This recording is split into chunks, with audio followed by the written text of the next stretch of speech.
Bonjour TikTok.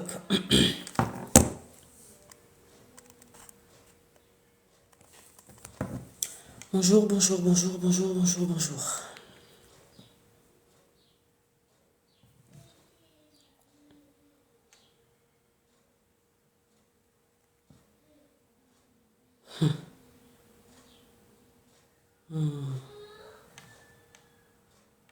Bonjour tout le monde, j'espère que vous allez bien. J'espère que vous vous portez bien.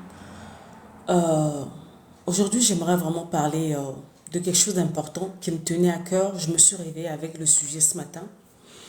Avant de vous confier aux autres, avant de vous confier aux gens. Vous savez, malheureusement, beaucoup de personnes sont assez naïfs. Parce que eux, ils ont un bon cœur, voilà, ils sont ce qu'ils sont. Ils pensent que tout le monde est pareil, au fait. Alors, dès que, bon, il y a une personne qui arrive dans leur vie, qui leur montre un certain nombre de choses, ils commencent à déballer toute leur vie. Les gens qui se confient trop vite, en fait.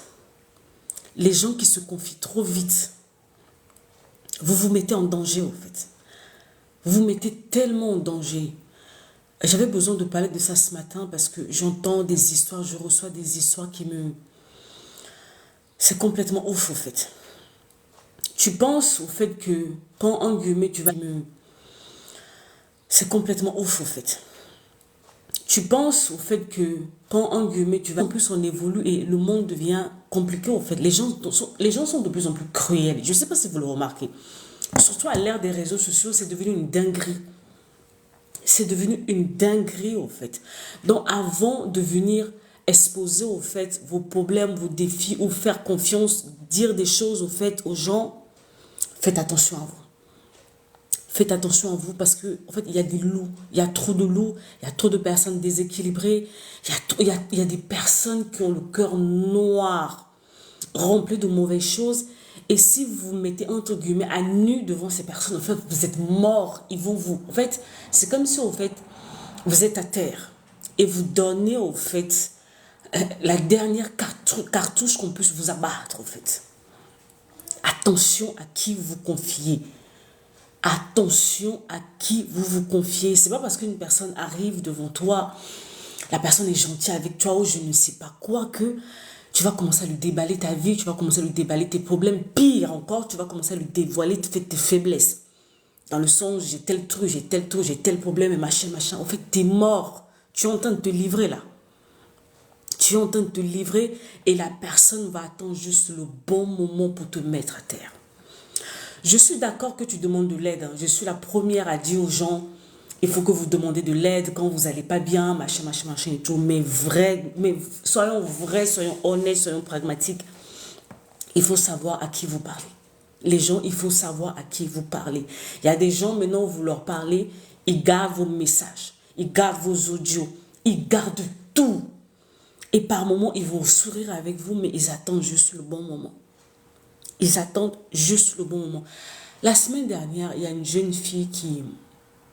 Elle est créatrice de contenu sur TikTok. Je la vois défiler par moments. Je ne la suis pas forcément parce que, bon, le contenu qu'elle produit, voilà, ça ne m'intéresse pas plus que ça. Mais je n'ai rien contre elle parce qu'elle répond, en fait, voilà, elle répond à un besoin. Et les gens, en fait, qui se reconnaissent en elle vont la voir. Moi, je suis plus au fait dans la santé mentale. Donc, je me dirige plus vers les personnes qui sont dans la thérapie, vers les personnes qui sont dans le développement personnel, voilà, dans la psychologie, des trucs comme ça. Je me dirige plutôt vers ce créateur de contenu-là. Mais cette jeune fille, je ne sais pas au fait qu'est-ce qu'elle a traversé dans sa vie. Bonjour monsieur, je ne sais pas ce que cette jeune fille a traversé ou traverse actuellement dans sa vie. Elle est venue, elle a fait un post. Elle a dit qu'elle était fatiguée, qu'elle en avait marre, qu'elle abandonnait tout. Mais mon Dieu, mais les dingueries que j'ai lues, c'est comme si au fait, il y en avait d'autres qui étaient dans son fil d'actualité, qui étaient abonnés sur sa page, qui attendaient que ça, au fait. Monsieur, en fait, c'est une dinguerie. L'être humain, en fait, j'ai l'impression que plus on avance et plus le niveau de méchanceté de l'être humain m'effraie. Ça m'effraie, en fait. Cette fille, on l'a tellement descendue. Je ne sais pas qu'est-ce qu'elle vit. Je ne sais pas qu'est-ce qu'elle est en train de traverser. Elle se dit peut-être que si j'arrive à me mettre à nu devant ma communauté va me comprendre et va compatir, va pouvoir m'aider. Mais ils l'ont descendue. Ils l'ont descendu à un niveau, je me suis dit, mince. Et après, on s'étonne au fait que quand les gens ils ont des problèmes, ils ne viennent pas nous parler. Que les gens n'osent pas, au fait, en guillemets, se mettre à nu. Moi, je travaille dans la santé mentale, je suis dans l'accompagnement, je suis dans la thérapie. Mais c'est de plus en plus difficile aux gens de s'ouvrir, en fait. C'est de plus en plus difficile aux gens de s'ouvrir parce que ils ont vécu tellement de dingueries, surtout avec des personnes qui sont proches d'eux, des personnes à qui ils faisaient confiance. Et ça s'est mal terminé que, même entre guillemets, nous les professionnels qui sont peut-être étrangers ou étrangères pour eux, ils ont du mal à nous faire confiance. Les gens, ils ont du mal à s'ouvrir maintenant. Les gens, ils préfèrent mourir, même s'ils sont en souffrance comme ça, ils préfèrent mourir avec le problème que de parler. Que de parler. Parce que cette jeune fille, elle a juste dit, je me sens fatiguée, je suis épuisée, je suis à bout. Elle a juste exprimé au fait ce qu'elle ressentait. Pourquoi tu dis ça? Pourquoi tu dis ceci? Et pourquoi? Mais on est devenu une génération des personnes qui jugent. Mais le pire, au fait, ce qui est fou dans cette histoire, la plupart de ces personnes qui vont condamner ou qui condamnent cette jeune fille, ils ne sont pas mieux. Hein. Ils ne sont pas mieux, au fait. Ce sont des personnes eux-mêmes souvent qui fuient leur propre réalité. Ce sont des personnes qui fuient leur propre démon. Donc, maintenant, une personne qui vient exposer quelque chose qui se passe à l'intérieur d'eux, c'est fini, tu deviens la bête à abattre, en fait. En quoi, quand une personne dit « je ne me sens pas bien, je me sens fatiguée, je me sens épuisée, je sens que je suis à bout », en fait, je ne vois pas en quoi, en fait, ça dérange. Je ne vois pas en quoi ça dérange, en fait, parce qu'il n'est pas prévu que l'être humain soit fort tout le temps. On a 365 jours dans l'année. C'est pas prévu que tu sois fort pendant 365 jours. C'est faux. C'est faux parce que la vie ici, c'est des dingueries. Hier, je parlais avec une grande sœur à moi. J'ai dit, mes grandes sœurs, moi, je ne sais pas pour toi, mais moi, 2024 a commencé. Mais ce mois de janvier, il y avait un moment où j'avais l'impression que j'arrivais plus à respirer. Tellement il y avait des trucs qui me sont tombés dessus en rafale. On est seulement au mois de janvier. Donc, il reste encore 11 mois. On est seulement au mois de janvier, mais je manquais déjà de souffle. En fait. Je manquais déjà de souffle parce que il y a des choses qui arrivent dans la vie où, en fait, tu n'es pas forcément préparé à ça ou parce que, voilà, c'est la chose de trop. C'est l'événement de trop, c'est la chose de trop. Et en fait, là, tu te dis, c'est bon, je lâche. Et par moments, en fait, on croit que on est trop fort, on est super puissant, on est ceci, on est cela. C'est faux, les gens. C'est faux. Dès qu'on a fini les fêtes, la première semaine de janvier, mon Dieu. Et vous savez, souvent, quand on est en début d'année comme ça, fin d'année, début d'année, on fait des grands slogans, tu planifies ton année, tu te donnes des objectifs, des trucs à atteindre. Mais moi, dès la première semaine, les trucs qui me sont tombés dessus, pendant quelques heures, j'ai remis en cause toute mon année, en fait, parce que je me suis dit, c'est mort. Les autres, allez-y, vous pouvez vous en sortir. Et machin. Je suis la première personne à parler aux autres. Mais ça ne m'exempte pas, en fait, de mes propres défis. Ça ne m'exempte pas de mes propres défis. Et maintenant, quand tu vas oser, parce que les gens, ils voient que tu... Bonjour, monsieur, salut, bonjour. Et maintenant, vu que les gens, ils voient que tu fais un certain nombre de choses, ils pensent que tu es devenu super-héros, super-humain. C'est faux. C'est faux, en fait. On a tous les mêmes défis au quotidien. Pour certains, le niveau, le level est fort. Pour d'autres, ça va un peu. Et puis, pour une personne qui accumule, au fait, des défis, vous savez, il y a des personnes où les dingueries s'enchaînent. Les nouvelles, ça s'enchaînent. Les choses, ça s'enchaîne. À un moment donné, ils sont épuisés. Et on doit normaliser le fait qu'à un moment donné, ils peuvent venir dire que, au fait, je me sens fatigué. Et qu'ils ne se sentent pas pointés du doigt, ils ne se sentent pas jugés, ils ne se sentent pas accablés, ils ne se sentent pas... Parce qu'ils expriment...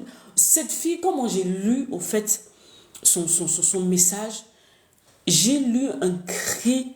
Elle demandait de l'aide, au fait. C'est un appel à l'aide qu'elle faisait. Qu'est-ce qu'elle a reçu en retour? On l'a descendu. Et maintenant, si d'ici quelques temps, on entend que cette fille a pris des médicaments, cette fille a fait une tentative de suicide, cette fille a fait ceci, elle a fait cela, les gens vont commencer à parler. Oh, vraiment, je l'aimais bien. Oh, franchement, j'aimais trop son contenu. Franchement, elle était trop bien. Et machin, machin, et machin, machin. Elle était là devant vous, en fait, en train d'agoniser, en fait. Par moment, il y a des messages, il y a des choses que les gens vous laissent. Et là, on parle de cette fille sur les réseaux. Mais ça peut être une personne dans votre entourage. La personne vous envoie un SMS pour dire, et franchement, gars, je me sens pas bien. C'est pas le moment de lui dire, non, franchement, t'as vu, t'es un bonhomme, t'es fort, ou je sais pas quoi. Non. C'est une demande à l'aide, c'est un cri de détresse, en fait. Et surtout, si la personne te fait confiance et que la personne vient vers toi pour te parler, pour te dire « je ne vais pas bien », ça veut dire que cette personne te considère. Ça veut dire que cette personne te fait confiance. Alors, ta réaction, ton approche va tout déterminer. Parce que si cette personne te fait confiance, vient vers toi, te parle et que tu banalises ce que tu dis, il va se dire bah, « ça sert à quoi ?» Si cette personne est forte mentalement, la personne va passer par-dessus, va avancer. Mais d'autres, c'est fini.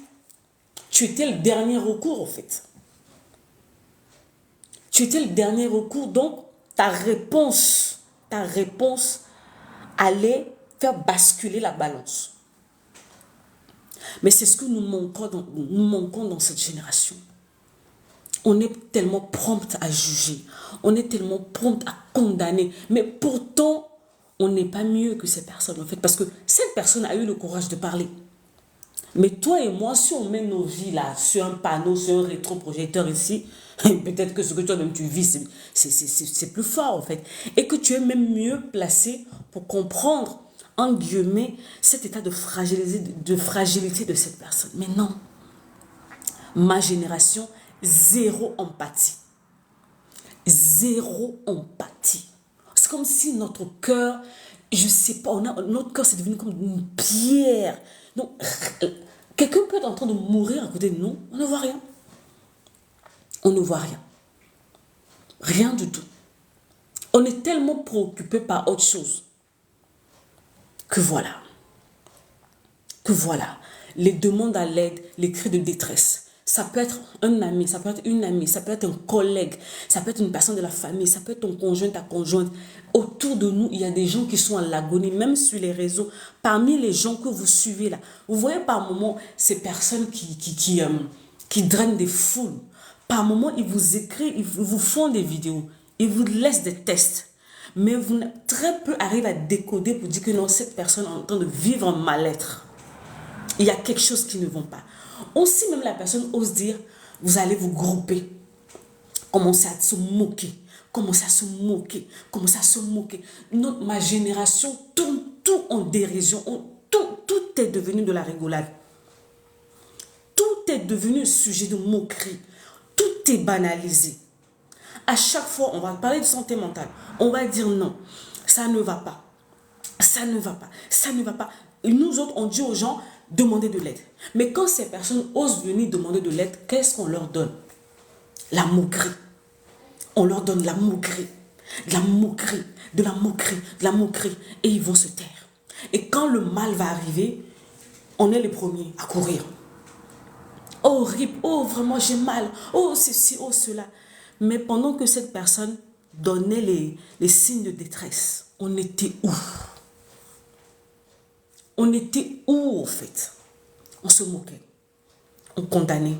Ah, toi aussi, tu penses que tu as des problèmes plus que qui? Oh, la vie est difficile pour tout le monde. Débrouille-toi là-bas.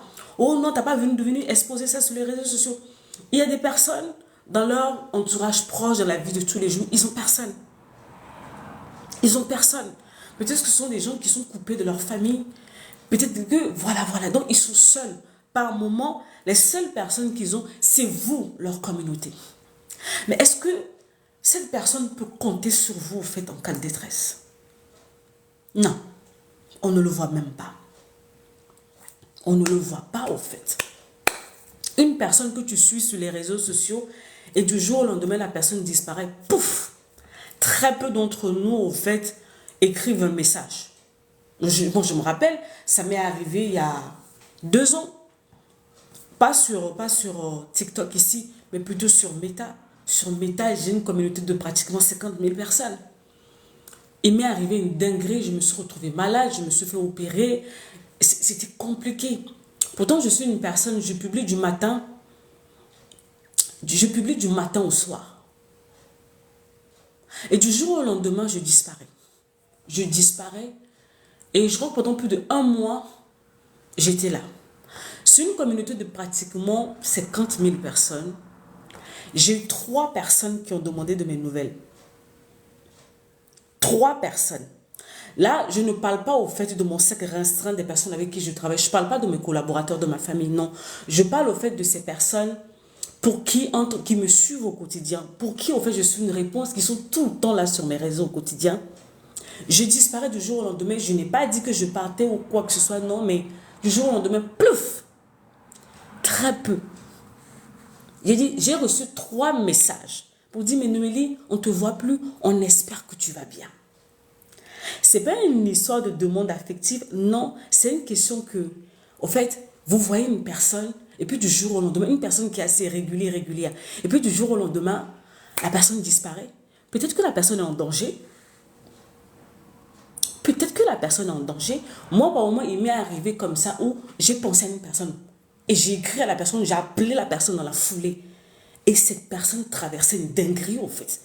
La personne passait par des... Il y avait des pensées bizarres qui commençaient à lui venir dans la tête, de se faire du mal.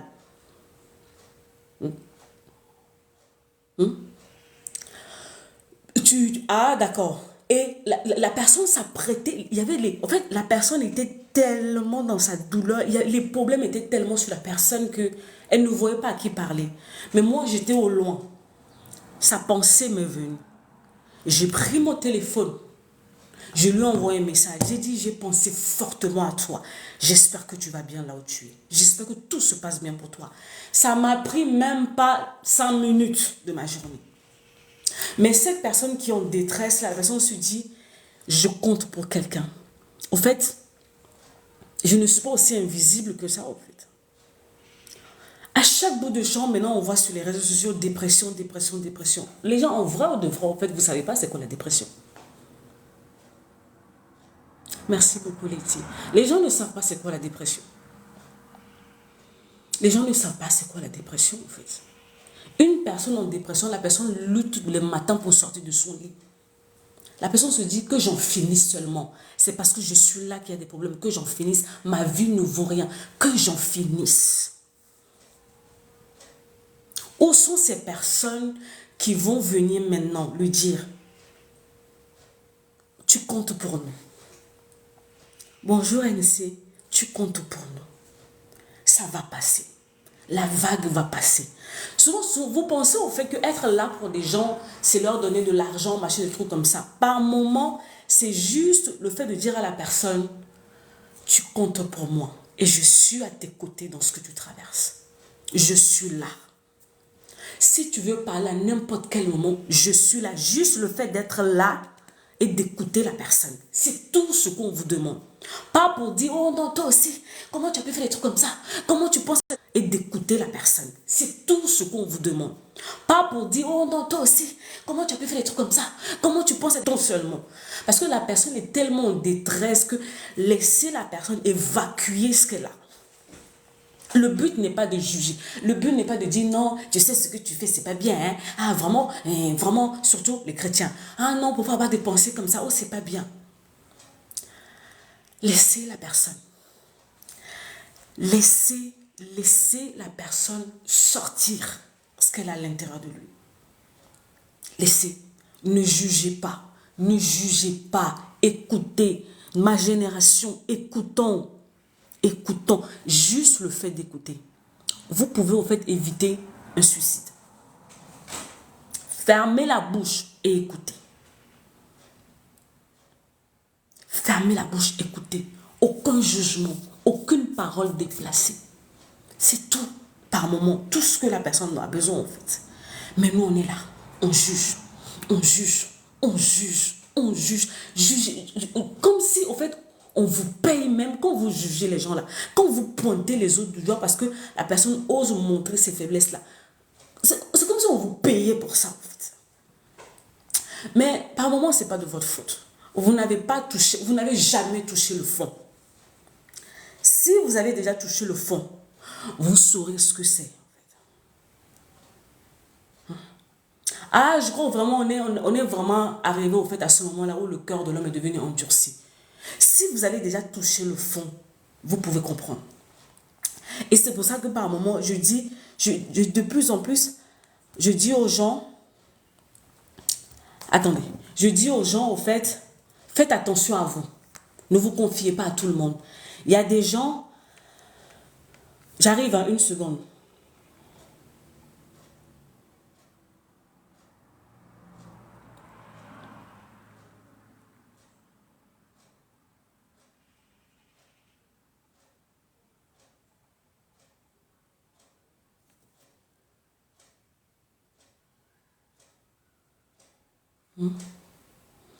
On ne se confie pas à tout le monde, au fait.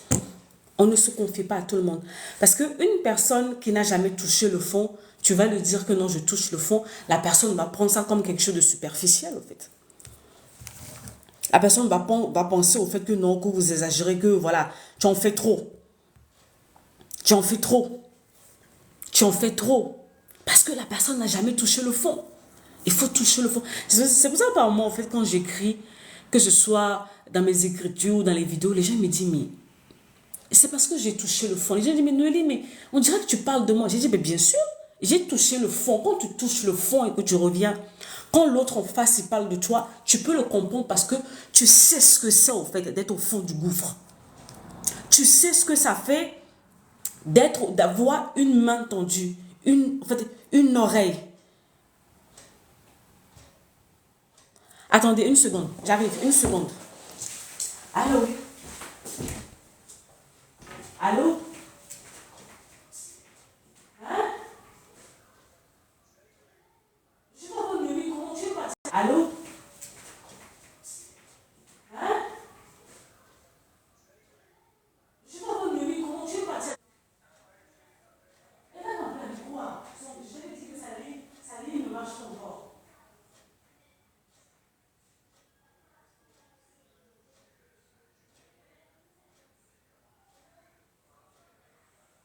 Mais normalement, elle devait venir au travail, non? Non? Elle n'est pas partie au passé ça? Elle n'est pas partie au passé ça? Elle n'est pas devant le collège là-bas. Tu peux te garer et aller devant le collège là-bas pour voir.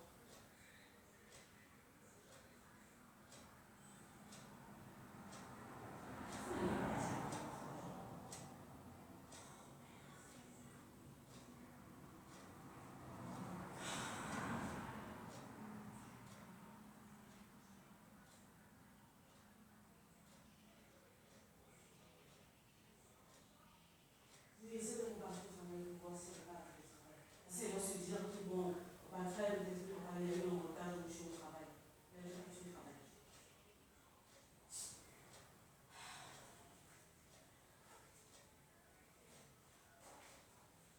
Allô?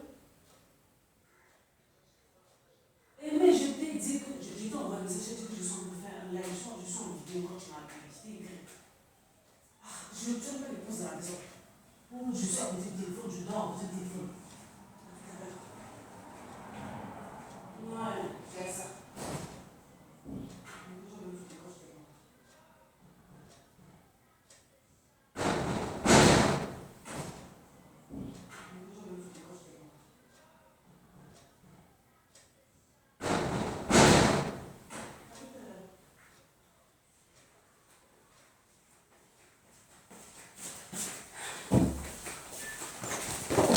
Désolée, j'ai reçu un coup de fil. J'ai reçu un coup de fil. Donc, je disais vraiment que, on a vraiment ce problème-là. Il faut d'abord toucher le fond. Il faut toucher le fond, malheureusement, pour pouvoir comprendre l'autre. Donc, quand vous voulez parler à une personne, quand vous voulez demander de l'aide à une personne, et je l'ai dit, je le dis toujours, j'ai du monde autour de moi, j'ai beaucoup de gens autour de moi, mais je ne dis pas tout à n'importe qui. La dernière fois, quand je me suis fait opérer, c'est seulement après l'opération, au fait, que j'ai dit à certaines personnes, c'est parce que c'était une grosse opération. Pour mon âge, c'était vraiment une grosse opération, en fait. Et ça m'est tombé dessus comme ça. Je savais au fait que il y a certaines personnes autour de moi, quand je vais leur parler, ça va partir dans les délires, ça va passer dans les trucs bizarres. Donc, en fait, ça va me saouler. Déjà, moi-même, j'étais déjà, je vais pas dire abattue, j'étais déjà sous le choc de ce qui m'arrivait. Parce que, voilà, quand les médecins, on t'appelle, on te donne ce genre de diagnostic, et puis on te laisse 1, 2 jours pour te préparer, au fait, à rentrer au bloc opératoire, j'étais sous le choc. Donc, j'essaie moi-même, au fait, de rester debout pour pouvoir affronter, au fait, voilà, les chances qui allaient arriver. Donc, maintenant, prendre mon téléphone ou écrire à des personnes qui vont encore venir encore me démoraliser, qui vont venir me dire, mais oui, mais pourquoi, machin. Non. Demandez de l'aide, mais il faut savoir vers qui, au fait, vous vous tournez. Vers qui vous vous tournez, en fait. Il y a des gens qui vont vous plonger. Au lieu d'être une solution pour vous, c'est eux qui vont encore vous plonger. Donc, avant de demander, avant de dire quelque chose, avant de parler à une personne de vos défis, de vos problèmes, observez la personne. Observez comment cette personne traite d'abord les autres. Voilà un indicateur puissant. Avant de venir confier, en guillemets, vos déboires, vos défis, vos machins à une personne, regardez le comportement de cette personne vis-à-vis des autres. Est-ce que c'est une personne qui est empathique? Est-ce que, parce qu'il y a des moments où tu as besoin au fait qu'on puisse, en guillemets, te redresser, on va te remettre les idées en place. Et puis, il y a des moments, la seule chose dont tu as besoin, c'est de l'empathie.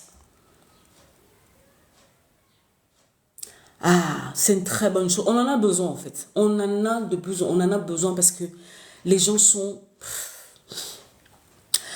L'empathie, j'ai comme l'impression que c'est devenu une espèce en voie de disparition, en fait, dans notre monde. Donc, faites attention. Bonjour. Bonjour Pélagie. Faites attention, en fait. Faites vraiment attention à qui vous vous confiez. Voilà. Attention, parce que tout le monde n'a pas ce cœur-là. Tout le monde n'a pas ce cœur-là et faites attention. Quand vous savez que non, vous avez besoin, en guillemets, d'être redressé, c'est pour ça souvent quand les gens m'appellent coach, j'aime pas qu'on m'appelle coach. J'ai dit, moi, je ne suis pas coach. Je suis ce qu'on appelle, au fait, une thérapeute. Le travail du thérapeute, c'est de t'aider, au fait, à te remettre debout.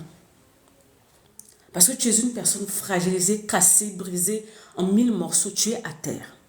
Mon travail à moi, au travers de l'écoute, au travers de mes mots, c'est de t'aider petit à petit à reprendre confiance en toi.